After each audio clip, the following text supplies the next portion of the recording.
pitched. I just spoke about it and no one really tapped into it. But the minute I demonstrated in that circle of people, everyone went, wow, it clicks now. Being in London specifically, it's been quite a lonely journey just because I moved here by myself. I think the main difference for what sets an entrepreneur apart from the rest is that they see differently. They see potential in maybe a project that not many other people could relate to or could see. Welcome to Kasa Connect. Together we're exploring the journeys of entrepreneurs, creatives and change makers shaping the future. Today's guest started her entrepreneurship journey at the age of 15 in Canada. She then sold her jewellery company and moved to London all alone to push herself out of her comfort zone. It was in London that she founded Minky Lash, which is a no-glue eyelash solution. It took me under 30 seconds to put on the lashes, and on today's episode, we'll talk more about her product and her journey.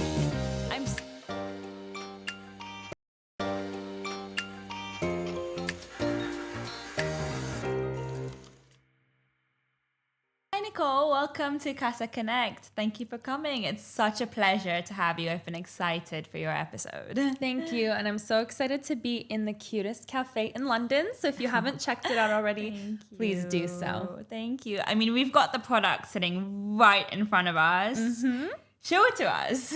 Awesome. So before we dive in, just a quick intro on myself. My name is Nicole. I'm the founder of Minky Lash London. So essentially what Minky Lash is a comprehensive at-home lash solution. So if you've spent hours at the salon getting lash extensions done or messing around with sticky glue to put on your fake lashes, right? Yep. You don't have to do it anymore. So let's do a quick unboxing here. You're greeted with hello gorgeous, then a couple of thank you notes there and a little coupon code. That's so cute. Mm-hmm. And this is our ultimate starter kit. So it includes 5 pair of pre-glued lashes, a toolkit, as well as a mini mirror. So we'll get into the product testing in just a second. Would you like to put a pair on? I would love to. Let's see. Saving me hundreds of pounds from going to the salon and getting the individual lashes done. Exactly. So I'm excited to try these. I also can't use glue because I'm a messy one. It gets sticky everywhere. Well, that's exactly why I created the product. Exactly why I wanted you on this podcast. There we go. So let's give it a try. Here we have our mini mirror. So cute. You can go ahead and hold that. Then I'll unbox the toolkit. So it just comes with 2 tools, a gold non-stick tool, as well as a black tool as well. So go ahead and hold those. Cute. Awesome. So we have 5 different styles here. The first one's called Kitty, so like a baby cat eye. Vivian, our most glam style. Anastasia, and Scarlet, and Myrna, which is a sort of spiky lash look. Which one would you like to try? So I like them quite natural looking, but like more volume. Okay, so let's do Kitty. So I'll take the lash off for you and then you can go ahead and apply it. So essentially what you do is you pick up the lash from the tray, just like that. Then you position it and reclamp it. So you're holding it like that. Okay. Then you hold the mirror down here, look up and apply under your lash. So here we go. I've got the eyelash. I'm a bit nervous to do this because I never put on eyelashes myself. So look up, you said, and then angle it and stick it underneath the eyelash. Mm-hmm. Oh my God, that was so easy. And then I'm just going to clamp it on. There we go. Amazing. Yeah, so cute. Okay. So now that I've got my fabulous lashes on, I want to get straight into how did your journey begin? Mm-hmm. So I actually spent hours fiddling around with putting on fake lashes, getting frustrated with the glue. It's sticky, it's messy. Yeah. So then I tried to get lash extensions done, but I found that after a while they just fell out and looked I just looked disheveled, right? Because when you get them freshly done, it's fine. They look clean, but then after a few days, individual ones start falling out and they don't look so good. So I decided to come up with a solution, which is Minky Lash. So They're pre-glued. You don't have to mess around with any sort of glue. You don't need to go to the salon. You can take them off before bed and then restart the glam the next morning. I honestly have the same challenge as you, and the fact that you've gone out there and found a solution is incredible. Thank you. And I feel like a lot of people nowadays, they have challenges and they have a solution in mind, but a lot of people are scared to kind of go out there and kind of make it happen. Yeah. Why do you think you were able to just, quickly jump on that opportunity? I think it makes it easier if it's a problem that you experience yourself, because in my past businesses, which haven't worked out so well, I've gone out there and actively tried to find a gap in the market. It's not something that I experienced myself. And I think that it finally clicked for me with this project, Minky Lash, because day to day I was going through that challenge. So I decided that if I'm going through it, surely there's someone else that's also going through it. And that's why I decided to move forward. It was just an easy decision. So you mentioned your other projects. What else have you founded and created? Yeah, so my very first business was actually a merchandise brand. Okay. So that was called Femme. And when was that? How many years ago? Oh, it was when I was 15 years old. Wow, I was in young. high school. You've always been a young entrepreneur. Yes. So I think maybe that's why you were able to kind of leap into the finding the solution for your problem, right? Yes, I've always been a bit of an entrepreneur. Really quickly, my very first entrepreneur story is when I was 5 years old. That's young. Right? I discovered it very quickly. I didn't know what it was, and then it was a love for business and entrepreneurship, but essentially went into my own fridge, got lemons, made lemonade in my parents' house, and sold it back to them. Love so that. I don't know if that's a scam or a business, but it's a business for sure. Yeah. And so then you had this apparel brand at the age of 15. Okay, tell me more about that. So that one was called Femme. Essentially, it was just the most simple apparel brand you could think of, just an embroidered word on different types of sweaters. And you used to make that at home? Yes, I did. Oh, wow. So that was the sort of initial launch. I didn't know how to contact manufacturers, obviously, or get things made for me. So it was a sort of... So you learned how to do that yourself. Exactly. That's amazing. Exactly. And I think it's important to start with doing things yourself instead of going large scale from the get-go, just because you understand the behind the scenes and also have more of an appreciation for it. And how long did you do that for? For 2 to 3 years. While studying? Yes. In school? Yes. Okay. And what was the experience like?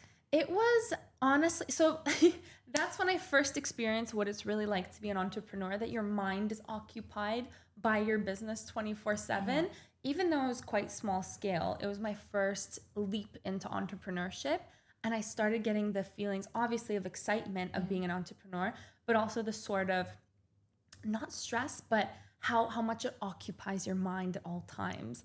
So I had the thrill at the same time, but also that feeling. Were you able to do well at school? Yes, I was. Okay. I was. That's amazing. But at the same time, I wasn't able to go out with my friends as much as I wanted to. It's always a give and take. It's always a give and take. And that's where I started to experience a sort of the balance that had to happen. And I started being able to find time for certain things and having to put an effort to find time. Who were you selling to? I was selling to my friends at school, first of all. And then I started a Shopify store and started doing... TikTok wasn't really around at the time, but Instagram, Facebook ads, things like that. And you were based in Canada, right? You're Yes. from Canada. Yes. You're based there. Okay. And then why did you stop?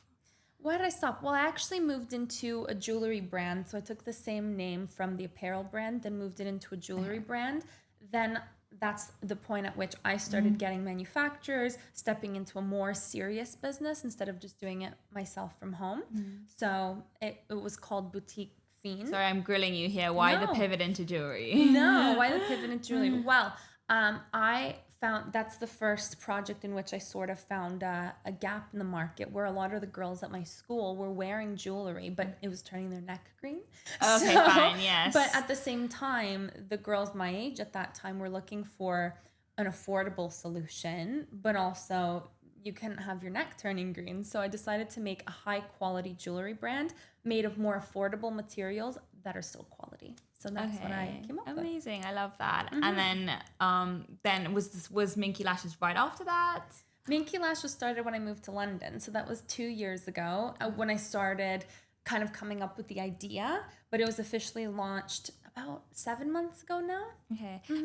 From your whole trend, I see you're definitely one of the fashion girlies, right? Yes. Really into clothing, jewelry, eyelashes. Have you always been super girly, and did you always feel inclined to do something in the beauty space? Yes, 100%. I was always out there in terms of fashion and my sort of look. I put a lot of effort into it for sure. So I knew that it's something I wanted to get into. What exactly, I wasn't 100% sure, but I guess it all started with the merch brand. And where do you see Minky Lashes going? Are you still doing the jewelry? Sorry, I forgot to ask you that. No, not doing the jewelry. Anything that I started in Canada now is there. I sold it off and it's all gone. Oh, well done for selling it off. Thank It's you. amazing. We will talk about the sale a bit more, but let's jump into Minky for now.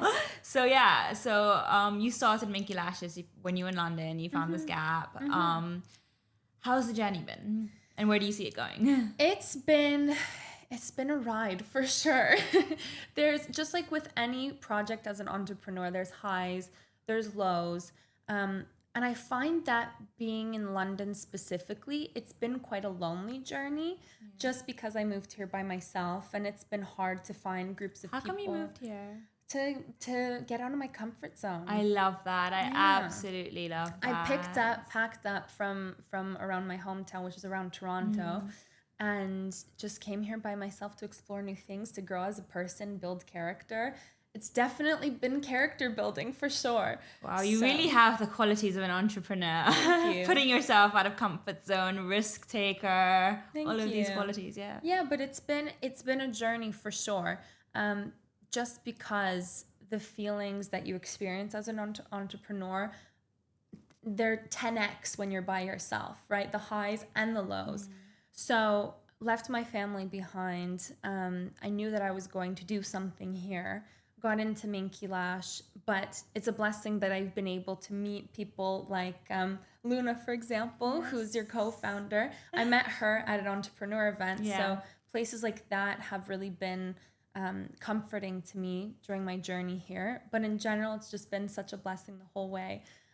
With my journey with Minky Lash. Yeah, and how's production been for you? It's been good. So wait, you created the prototype at home, was it? Yes, I actually created the prototype. So you ordered materials and just started like testing it out. Exactly. And are you still creating at home, or do you have a manufacturer? No, I have a manufacturer. Yes. And what is your big dream for Minky Lash? Good question. So definitely getting into some big retailers, Boots Superdrug, if you're watching. So I'd say that's a big goal of mine for sure.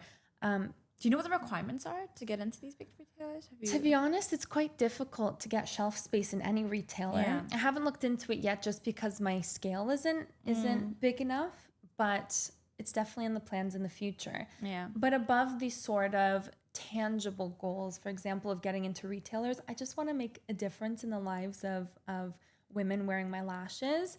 If I can save some time for girls and make them feel special and glam much easier than what's available on the market now, then I'm you're doing a lot of online sales now, right? That's what you're predominantly doing. Yes. In fact, you know what? You're not the only one who's kind of struggled with, not really, struggle's the wrong word, but there are challenges with getting into the big retailers, and there's a lot of targets you need to hit before doing that.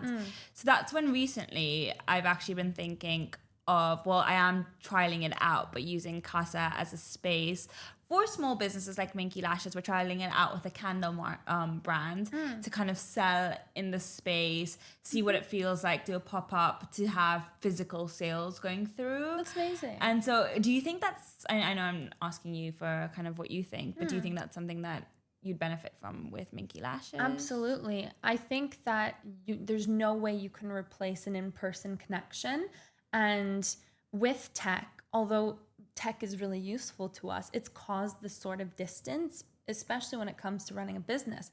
It's caused the distance between you, the founder, who has this amazing story, and the consumer, right? Yeah. You can easily scroll past on TikTok, But in person, if you're face to face with a person who's created the brand and the face and name behind the brand, it's much easier to connect as well. So I think it's definitely going to be useful. I completely agree. So we can discuss that some more. Yeah, sounds good. But I wanted to know more about whether the jewelry brand was also predominantly sold online. Yes, it was as well. And then did you do any pop-ups like in physical stores? I did. You did. So actually in my hometown, we had this sort of farmers market every weekend. So I was able to do pop-ups there. Luckily, they supported small businesses and provided us with some incentives, obviously, to be there. But it was very, very helpful for me because people were prompted to ask my story.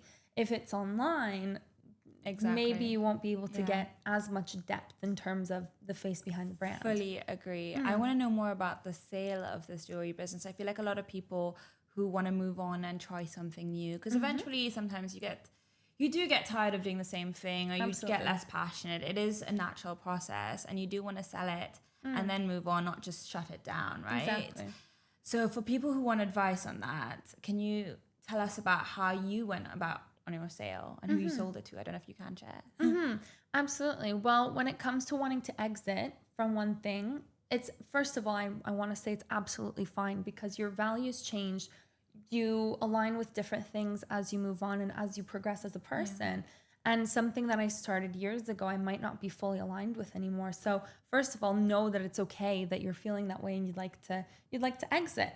So in terms of selling, you can either look among friends who are familiar with your business to see if anyone would like to take it over. You can list it publicly. So it can either be, like I said, through word of mouth or just a public listing. It's more of a cold outreach. How did you go about yours? I actually sold it to a friend. Okay, who nice. took over. Okay. I just thought I was going to continue running it when I moved to the UK, but I just saw it as a different chapter. And they've kept the name and the kind of branding, and they've just taken it forward. They've put their own twist on it, of course, and included new products, but the core has stayed the same. So I'm happy about that. I absolutely love that because then your kind of legacy that you started kind of lives on through that, right? Exactly.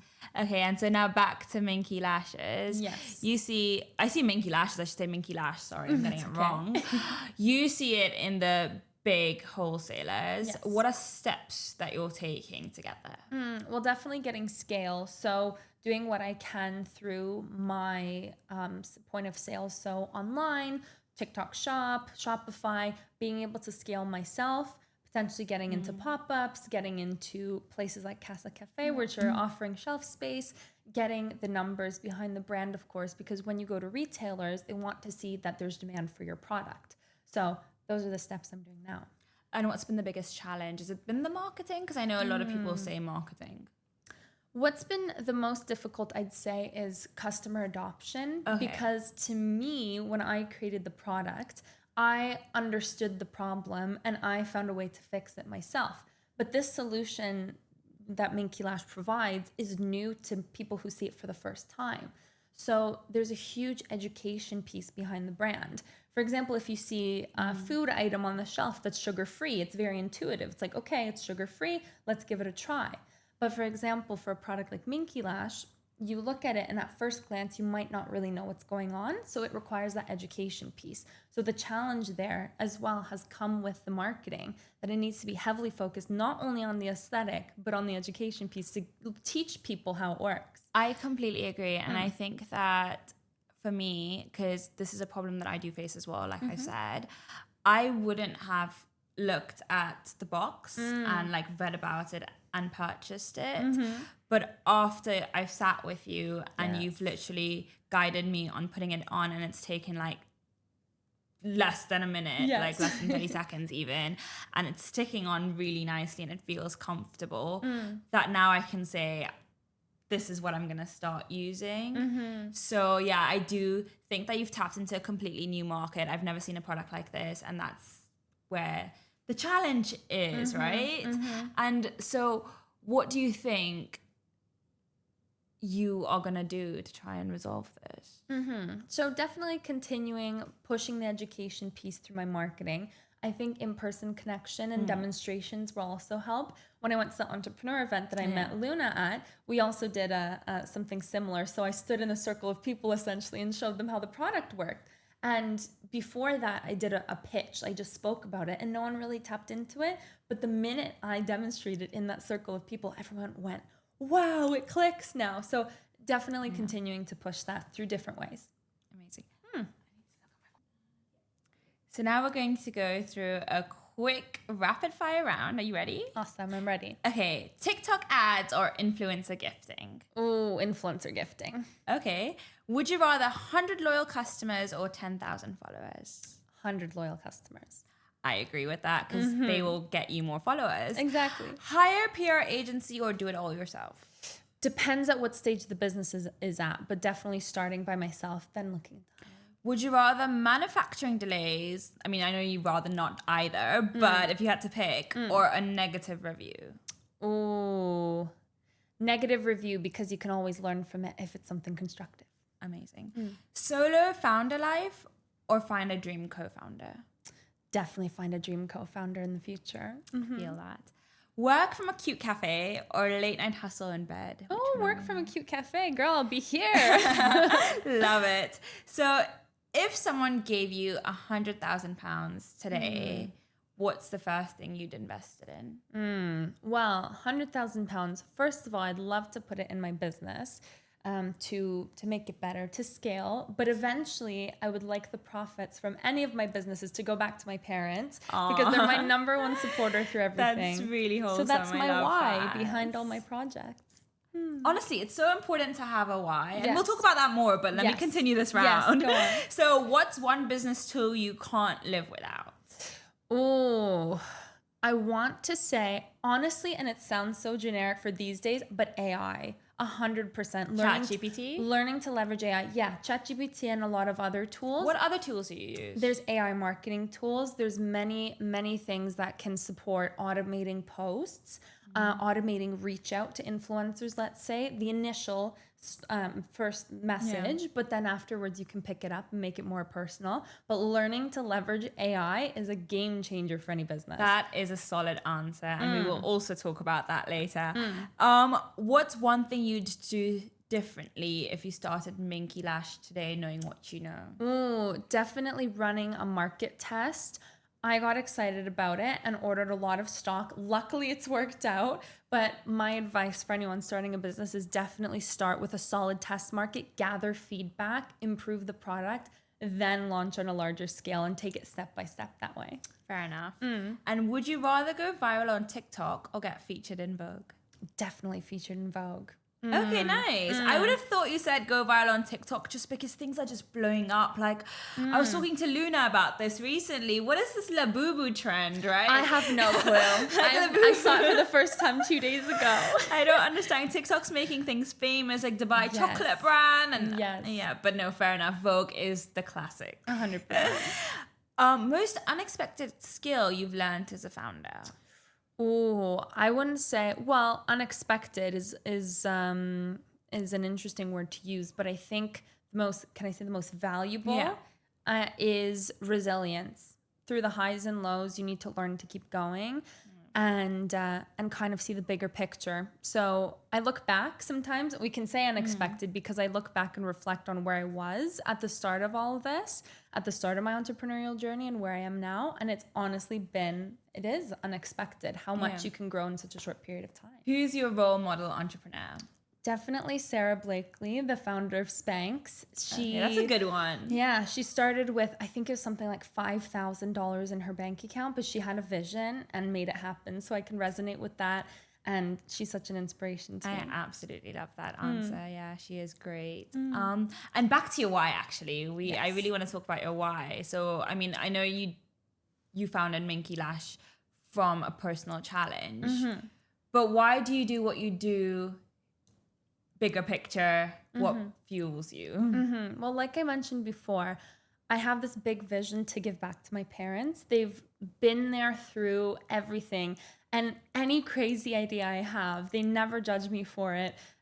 They never question it. If I come up with something and I have this vision, they'll never say to me, you know what, forget it, stick to stability. They'll always say, we're always here to support you no matter what. Are they entrepreneurs themselves? They're They're not, but my mom is very entrepreneurial by character. Yeah. So by career, no. By character, my mom specifically is very entrepreneurial. What's yes. her career in, if you don't mind me So asking? she's in languages. She teaches French, actually. Oh, wow. So she's very creative. Do you speak French then? I do speak French. Je parle français pour les Je parle un personnes. petit peu de français. Oh, très bien. Wow, super. So she speaks French, and given that, she speaks many other languages as well. She's a very creative person. So is my dad. But the thing with my mom is she always found potential in any project. So similar to me, if she sees a gap, either in the market or a potential for investment, she'll go for it. And she sees the bigger vision. So I think the main difference for what sets an entrepreneur apart from the rest is that they see differently. They see potential in maybe a project that not many other people could relate to or could see. So I also wanted to dig deeper at how you use AI to make your life easier, especially as a solo founder when you have to look after everything from the marketing to the production to the accounting, etc. So tell us more about how you use AI to run and manage your business. For sure. So AI can be applicable to most areas of business. And I know a lot of people feel shy when it comes to using AI, or they feel nervous using it because they don't feel like they're fulfilling their purpose as an entrepreneur, if that makes sense. But honestly, I think it's silly not to use it and not to jump onto it. It will make your life easier. And for the areas that require the person-to-person contact, for example, being out at events, speaking to customers, you can spend your energy and time doing that rather than the sort of admin tasks, getting things done on time. Can you give us like concrete examples of tasks that you've replaced using AI that you usually used to do? 100%. Editing videos, scheduling posts, product photo shoots. So there's tech that you can upload a product photo and essentially it provides backgrounds. It can put it in the hands of... essentially would save you hiring a model. I did see an ad for that. Yes, yes, that's cool. So you use all of that to make your life easier. Absolutely love that. I am going to challenge you a bit here because I used ChatGPT a lot, and my younger sister saw the amount I was using ChatGPT, and she was just like, "You need to cut down your use of AI. You are damaging the environment, you know, because the data centers." It takes up a lot of water, energy, etc. And so what do you have to say to that? Like getting the balance right? Well, good question. So there's a lot to unpack here, I'd say, because you could argue that if you're not using AI, you'd be using other resources. For example, if I were to use AI for my product photos, the alternative to that would be for hiring a model, renting a studio, using the lights there. So it's kind of this trade-off, and it would be quite difficult to get into which one would actually be the most beneficial. Yeah, I see where you're coming from. There's always a trade-off. And what is one advice you give to someone who's scared to start? That's a really good question. And what I can say to that is it can be scary. It is scary. It is scary starting a business. And not everyone would agree with it, or not everyone will agree with it or see the vision, but know that that's what sets you apart. And if you're thinking about starting, just do it. It doesn't need to be perfect. Just get started, get the momentum going. Everything will fall into place. Get support of like-minded people around you and just make it happen, honestly. Have you ever had a what the fuck am I doing moment? All the time. All the time. The journey skips between moments like that where you're like, oh my gosh, what am I doing? Between that and then moments where things are going really well and you're in this sort of euphoric state, and then it drops back and you go, okay, should I quit? There's always moments like that. Panic and then success. And what do you think are the 3 qualities that have made you a successful entrepreneur? I would say number 1 is being adaptable. And there's the life of an entrepreneur throws so many different things at you. You need to be able to pivot quickly. Every day is a new day. It's not predictable. So being able to adapt quickly. number one. Number two is not necessarily optimism, because there are moments in which you just feel like there's no way out, right? Some manufacturing disasters, you know, your shipment is delayed. There's no way you can make this happen by tomorrow, moments like that. But being able to be creative and problem solve in moments like that. So not necessarily saying to yourself, oh, it'll all work out fine. So the overly optimistic sense, but being able to calm yourself down, focus on what you can control. Focus on what you can control in that moment. Exactly. So definitely maintaining the positivity, but not being being realistic in an optimistic way. That makes sense. I see what you're saying. Yeah, I get it. And number three, something personally important to me is my faith. So definitely staying faithful through it all, no matter what comes through. I always feel like there's a greater power watching over me. So staying faithful to that and always praying that everything will work out just fine. That's literally the three. Well, I don't know if that's my top three, but that definitely falls in my top 10. Yes, I can relate for sure. And what's one area you'd like to develop yourself more in? One area I definitely need to work on is putting aside time to rest. And every single person says this. I know. Who's an entrepreneur. I know. It's so easy to get caught up in it, especially when you don't have fixed working hours. Sometimes I catch myself up at 1 a.m, still going and working. And I go, no, I need to close my laptop and go to bed. Do you enjoy having irregular hours? Because I personally love it, to be honest. Like, I like the unpredictability of not having the same exact day every single day. Yes, it's definitely great, because then you're able to fit other things around your schedule more. It's not a stable, let's say 9 to 5, where you know every single day you only have a couple hours after work to fit things in. But at the same time, if you're not disciplined in making time for yourself to rest, it's also difficult. So it's harder to categorize your time for sure. No, agreed. Okay, so I'm going to wrap up with our last 3 questions. Sure. So obviously we're filming in a cafe. So what is your go-to coffee break drink? My go-to is definitely an iced matcha latte. I was gonna guess. You look, I'm not calling you basic, but you look like a matcha girl. Yes, definitely with some strawberry syrup or something nice. like I was that. gonna guess vanilla, but no, a little fancier than vanilla. I like that. I actually might do a matcha after. Sounds good. Perfect. We'll get that sorted for you. And what's, again, unique to Kasa Connect, it's all about connection. And so we want to know, how can the audience and listeners connect with you? And what do you want from them? So actually, I have a special coupon code for our listeners. So if you go on www.minkylash.com, you can use code CASA to get 15% off your first order. But honestly, any word of mouth promotion, even just engaging with my posts, following my TikTok and Instagram would really be appreciated. So thank you so much. No, I definitely think that if you are an eyelash girly, this has been the easiest one to put on. I'm so happy. So I can vouch for you completely. Thank you. And normally we ask, what's the best piece of advice you've ignored?